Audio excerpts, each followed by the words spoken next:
ठाण्याच्या संस्कृतीचं वैभव असणाऱ्या 11व्या संस्कृती आर्ट फेस्टिवलचं उद्घाटन. ठाण्याच्या सांस्कृतिक वैभवाचं प्रतीक असलेल्या 11व्या संस्कृती आर्ट फेस्टिवलचं उद्घाटन दिमाखात पार पडलं.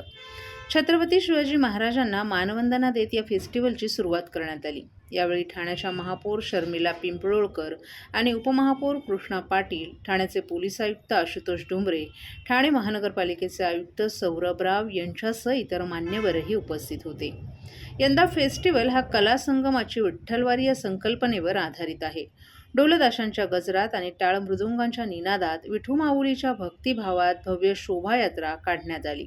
या शोभायात्रेत सादर होणारे मर्दानी खेळ प्रेक्षकांचं लक्ष वेधून घेत होते. भव्य दिव्य शोभायात्रेस ठाणेकरांचा भरभरून प्रतिसाद मिळाला.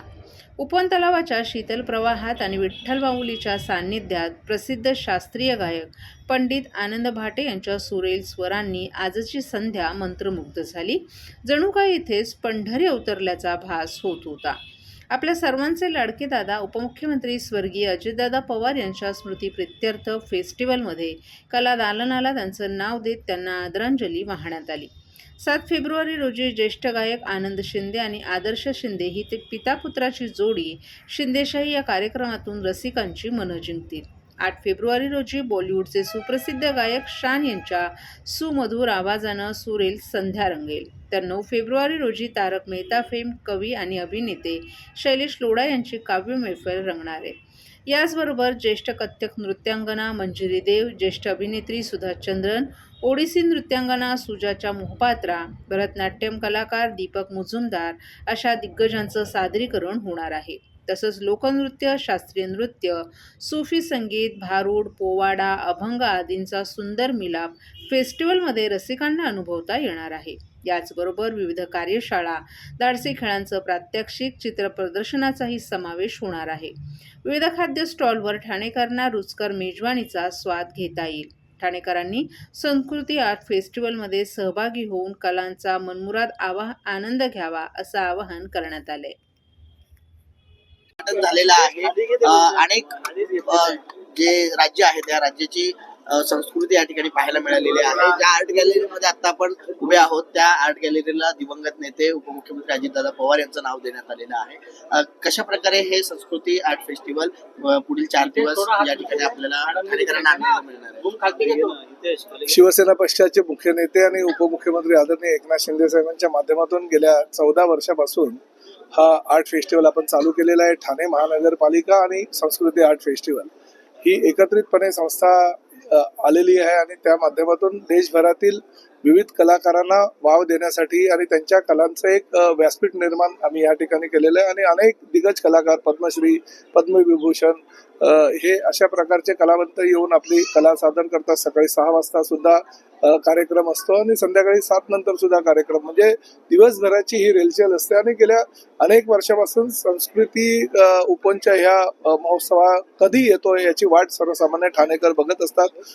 मला आनंद या गोष्टीचा आहे की नवनिर्वाचित महापौर आणि उपमहापौर या ठिकाणी आज त्यांच्या हस्तेच या कला दालनाचं, ज्याचं नाव आम्ही अजितदादा पवार यांच्या नावानं दिलेलं आहे, त्याचं उद्घाटन केलेलं आहे. आणि आजपासून 4 दिवस विविध कलाकार या ठिकाणी येणारे प्रसिद्ध सिंगर शान आहे, शैलेश लोढा आहे, त्याचबरोबर 7 तारखेला म्हणजे उद्या शिंदेशाही हा कार्यक्रम आहे, आनंद शिंदे आणि त्यांच्या पूर्ण ग्रुपचा. त्यामुळे 4 दिवसाचं जल्लोषाचं वातावरण असतं. 1 लाख लोक दर दिवसाला या ठिकाणी येत असतात आणि आपली कला सादर करत असतात. त्यामुळे फार मोठ्या प्रमाणात ठाणेकरांनाच नव्हे तर आसपासच्या परिसरातील जनतेला सुद्धा एक वेगळ्या प्रकारचा आनंद या ठिकाणी आल्यावर मिळतो. सर, उपमुख्यमंत्री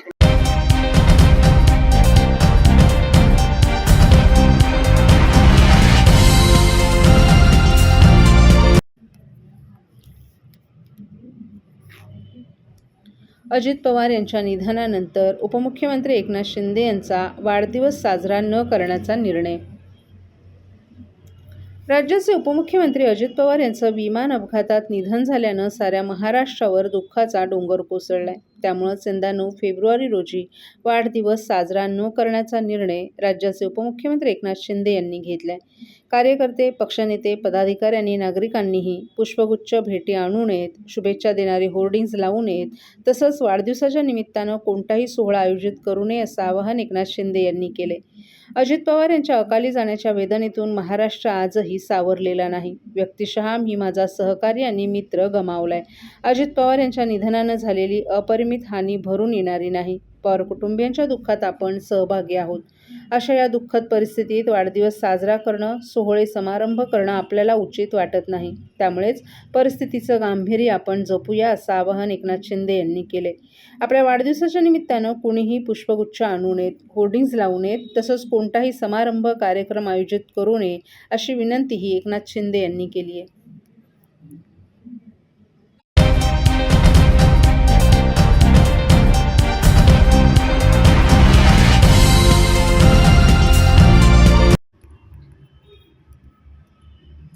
दहावी 12वी परीक्षार्थींच्या मदतीसाठी रायडर्स सज्ज.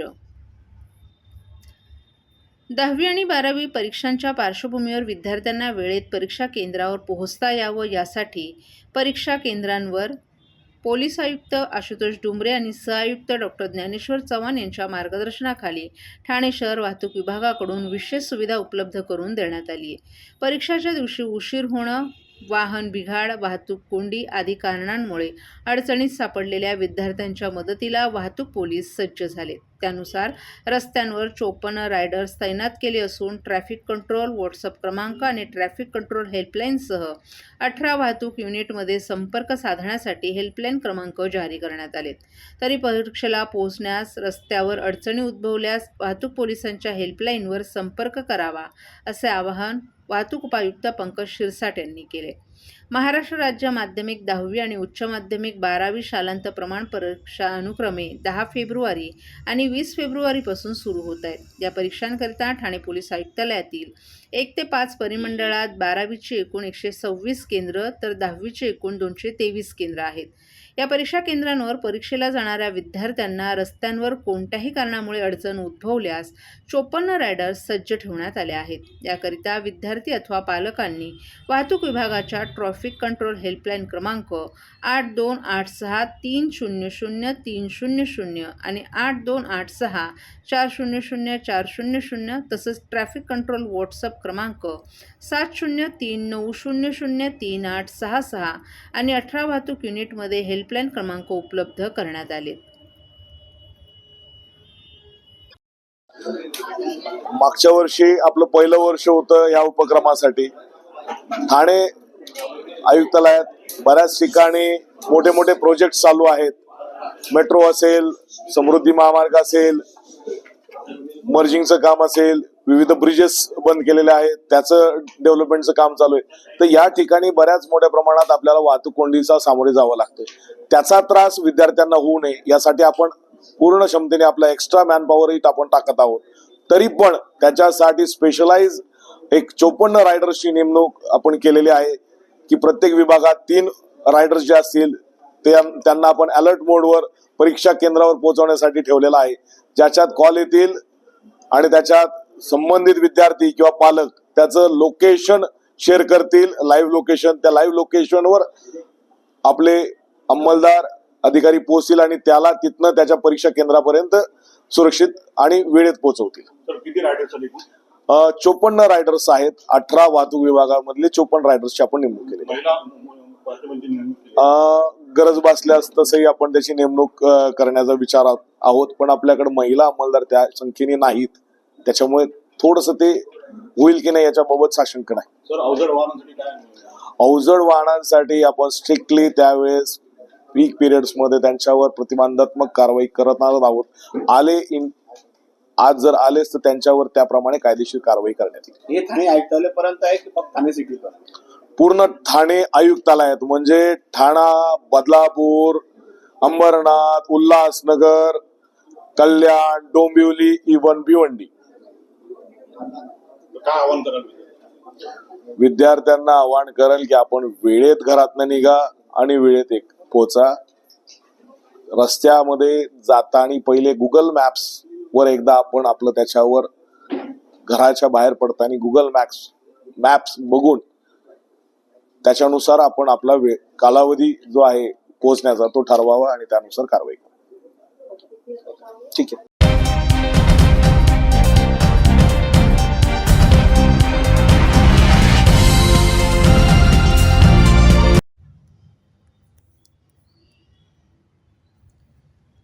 चौदा कोटींच्या हेरोईनसह आंतरराष्ट्रीय टोळी जेरबंद. ठाणे पोलिसांनी अंमलीविरोधी मोहीम तीव्र केली असून काल 2 ठिकाणी खंडणविरोधी पथक आणि गुन्हे अन्वेषण विभागाच्या पथकांनी छापा मारून हेरोईन विक्री करण्यासाठी आलेल्या आंतरराष्ट्रीय टोळीतील 3 जणांना बेड्या ठोकून सुमारे 14 कोटी रुपये किमतीचे 4 किलो 24 ग्रॅम हेरोईन जप्त केले.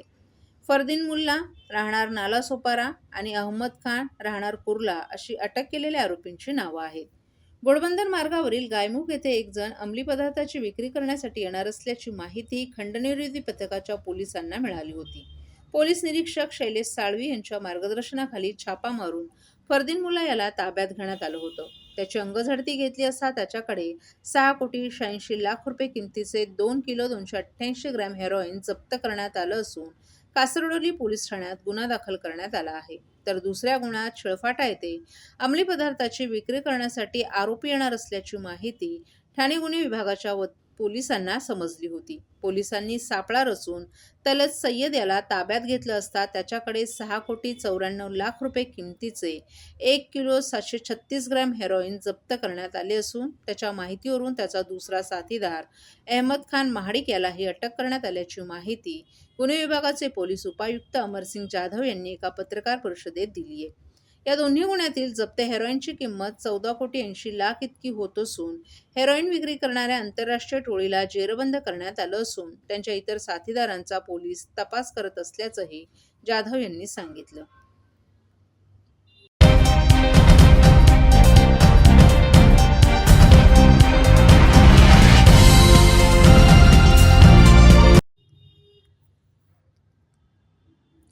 ठाण्यात मालवणी महोत्सवाची धूम. 8 ते 18 फेब्रुवारी दरम्यान रंगणार भव्य आयोजन. दरवर्षीप्रमाणे यंदा येत्या रविवारपासून ठाण्यात मालवणी महोत्सवाची धूम नागरिकांना अनुभवायला मिळणार आहे. कोकण ग्रामविकास मंडळाच्या वतीनं 8 ते 18 फेब्रुवारी या कालावधीत मालवणी महोत्सव 2026चं आयोजन ठाणे पश्चिमेकडील शिवाईनगर येथील उन्नती गार्डन मैदानातील स्वर्गीय अजितदादा पवार महोत्सव नगरीमध्ये करण्यात आले. या महोत्सवाचं यंदाचं हे 27वं वर्ष असून मालवणी मेजवानीसह वेंगुर्लेकरांचं दशावतारी नाटक, डबलबारी, गणपतीचं अथर्वशीष, राज्यस्तरीय स्तोत्रपठण स्पर्धा आणि दररोज पवित्र अग्निहोत आदी महाराष्ट्राच्या विविध अंगी संस्कृतीचे आविष्कार या महोत्सवात पाहायला मिळणार आहेत. याशिवाय विद्यार्थ्यांसाठी समूह नृत्य स्पर्धा तसंच 2 दिवसीय साहित्य संमेलन, काव्यलेखन स्पर्धा स्वर्गीय कविवर्य मंगेश पाडगावकर दालनात होणार असून रील स्पर्धाही आयोजित करण्यात आली आहे. तर महिला वर्गांसाठी खेळ पैठणीचा मध्ये महाराणी पैठणी जिंकण्याची संधी या महोत्सवात मिळणार असल्याची माहिती मालवणी महोत्सवाचे आयोजक तथा कोकण ग्रामविकास मंडळ आणि ठाणे जिल्हा हाऊसिंग फेडरेशनचे अध्यक्ष भाजप नगरसेवक सीताराम राणे यांनी एका प्रसिद्धी पत्रकाद्वारे दिली आहे. कोकणातील शेतकरी व्यावसायिकांना बाजारपेठ उपलब्ध व्हावी तसंच मालवणी कला संस्कृतीचा प्रसार आणि प्रचार व्हावा या हेतूनं नगरसेवक सीताराम राणे गेली 27 वर्ष ठाण्यात मालवणी महोत्सवाचं भव्य आयोजन करत आहेत. 8 फेब्रुवारी रोजी सकाळी 7 वाजता आमदार संजय केळकर, निरंजन डावखरे आणि उपमहापौर कृष्णा पाटील यांच्या हस्ते आणि भाजपच्या सर्व नगरसेवकांच्या उपस्थितीत या मालवणी महोत्सवाचं उद्घाटन होणार आहे. सलग 11 दिवस चालणाऱ्या या महोत्सवात मुख्यमंत्री देवेंद्र फडणवीस, उपमुख्यमंत्री एकनाथ शिंदे, माजी केंद्रीय मंत्री खासदार नारायण राणे, सांस्कृतिक मंत्री ॲडव्होकेट आशिष शेलार, वनमंत्री गणेश नाईक, उद्योग व मराठी भाषा मंत्री उदय सामंत, मत्स्य व बंदरे मंत्री नितेश राणे, परिवहन मंत्री प्रताप सरनाईक, भाजपचे प्रदेशाध्यक्ष माजी मंत्री रवींद्र चव्हाण, विधान परिषदेचे गटनेते प्रवीण दरेकर, निलेश राणे, भाजप जिल्हाध्यक्ष संदीप लेले, जिल्हाधिकारी श्रीकृष्ण पांचाळ, ठाणे महापालिकेचे आयुक्त सौरभ राव आदींसह विविध क्षेत्रातील मान्यवर या महोत्सवाला भेट देतील अशी माहिती सीताराम राणे यांनी दिली आहे. आनंदात आम्ही साजरा करणार आहोत. सगळे मिळून आमच्या कोकणातले, मुंबईतले आणि आजूबाजूचे सगळे वेगवेगळे भाषा बोलणारे, वेगवेगळे विषय समजणारे अशा सगळ्यांची उपस्थिती या कार्यक्रमात असतात दरवर्षी आणि तशीच याच वर्षी सुद्धा असणार. हा मालवणी लोकांका आवडणारे जे मावरा, मासे, मटण, वडे ह्या सगळ्या आम्ही लोकांका देणार आहोत. त्याच्याच बरोबर आमची सगळीच भूक भागवत आहोत. कोणाची संगीताची हा, कोणाची काव्याची हा, कोणाची कवितांची हा, कोणाची साहित्याची हा, ही सगळ्यांची भूकी आम्ही या मालवणी महोत्सवाच्या माध्यमातून भागवणार आहोत, क्षमवणार आहोत. आणि आनंद वाटता ह्याचो की मालवणी महोत्सवाने अगदी मनापासून ह्याका काय म्हणलं पहिल्या वर्षापासून डोक्यावर घेतलेला हा आणि याच्या पुढे सुद्धा त्याच पद्धतीने घेतील. सर, यावेळी वेंगुर्ल्याचा दशावतार येतो की नाही? दशावतार 100% आहे, तो दरवर्षीच असता. यावर्षी डबल बारी आमचे चंद्रकांत कदमांचे शिष्य शिरसाट साहेब, त्याचप्रमाणे जोईल साहेब हे धमाल उडून देणार आहेत आणि आमची मालवणी लोक त्याच्यासाठी भरपूर गर्दी सुद्धा करणार आहेत याची माका माहिती आहे. शिवाजीनगरात कोकणातली भरपूर लोक असतात, काय आव्हान करतात? कोकणातल्या सगळ्या लोकांका मी आवाहन करेन तुमच्या माध्यमातून येवा. ह्यो आपलोच उत्सव असा, मालवण कोकण आपलोच असा, याचो एकदा तरी स्वाद घ्या, आस्वाद घ्या आणि तुमच्या बरोबर शेजाऱ्या पाजाऱ्यांका सुद्धा सांगा.